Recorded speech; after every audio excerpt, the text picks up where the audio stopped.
Welcome to Anesthesia with Babar. In today's video, we will explore the major body cavities and learn how they protect our vital organs.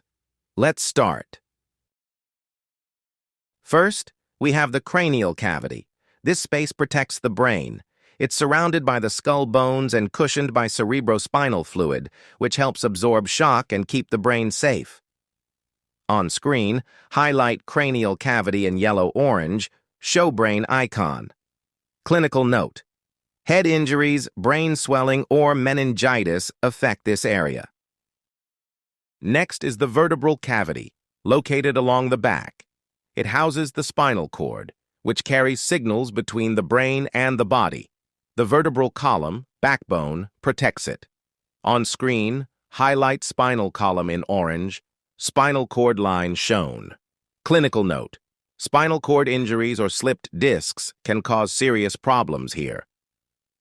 The thoracic cavity is in the chest. It contains the heart and lungs. Protected by the rib cage, it plays a central role in breathing and blood circulation. On screen, highlight chest cavity in blue, show simple heart plus lung icons. Tip: conditions like pneumonia, pleural effusion, or heart disease often involve this cavity. Below that is the abdominal cavity. This is home to the stomach, liver, pancreas, intestines, and other digestive organs.